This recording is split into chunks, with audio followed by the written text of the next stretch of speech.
Tarımsal üretimde özellikle meyve ve sebze üretiminde tabi bu zaman zaman hububatta, buğdayda, yem bitkilerinde de meydana gelebiliyor. İlaç kalıntılarının kalması, yani pestisit olayı dediğimiz olaydan dolayı insan sağlığı üzerinde olumsuz etki meydana gelmektedir. Şimdi pestisit olayı nasıldır? Tarladan tohumun ekilmesinden hasadına kadar, depolanmasına kadar devam eden bir süreçtir. Zira ilaç kalıntılarının tüketilen gıdalar üzerinde kalıntıların kalması nedeniyle bu gıdaların tüketilmesi neticesinde insan sağlığında olumsuz etkiler yapmaktadır. Bu insanların iç organlarında, karaciğerde, akciğerde, böbrekte, yani fonksiyonlarına göre değişik sinir sistemlerinde zarar verdiği gibi ta kansere kadar ciddi sonuçlarla sonuçlanabilecek hastalıklara kadar sebep olabiliyor. Bunun önüne geçilmesi için ne yapılması gerekiyor? Özellikle yani en başta yapılması gereken tarladaki eğitimin yeterli ve düzenli olması lazım. Yani üretimi yapan çiftçilere bu konuda iyi bir eğitim verilmesi lazım. Çünkü esas pestisit kalıntısı niye tüketilen gıdalarda kalıyor? Bunun özellikle hangi ilacın hangi ürün için kullanılması gerektiği bilincinin özellikle bilinmesi, bilinçli kullanılması, bu kalıntıların, bu ilaçlamaların yapılması ile hasat arasındaki dönemlerde bunların etki sürelerinin dikkat edilerek hasat yapılması lazım. Bunlar çok önemlidir.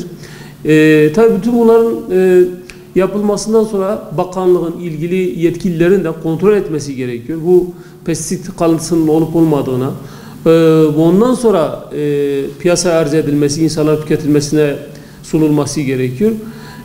Bu tür durumlarda eğer dikkat edilirse tabii ciddi ölçüde önlenmiş olacak bu pestisit kalıntılarının zararlarının insan sağlığı üzerindeki etkisinde.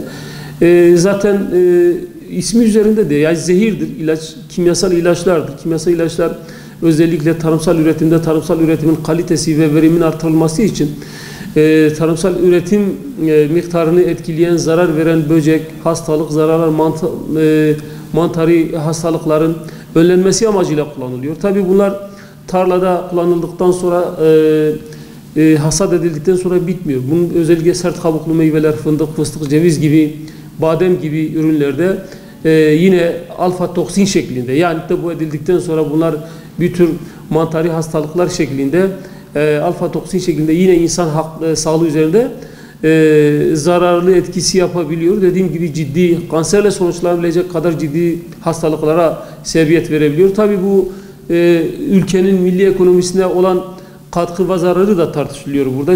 Nitekim pestisit kalıntısı bulunan ürünlerin yurt dışına ihracatı neticesinde pestisit kalıntısı tespit edilen ürünler ülkeye tekrar geri dönülüyor. Tabii bu ülkenin tekrar geri dönmesi durumunda kontrol edilmesi lazım.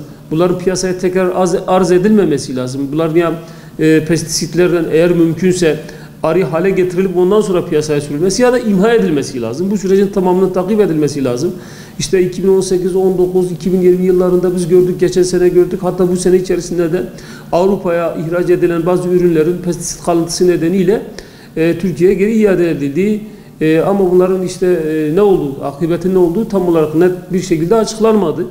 Bunların açıklanması piyasanın psikolojisinin rahatlaması açısından da önemlidir.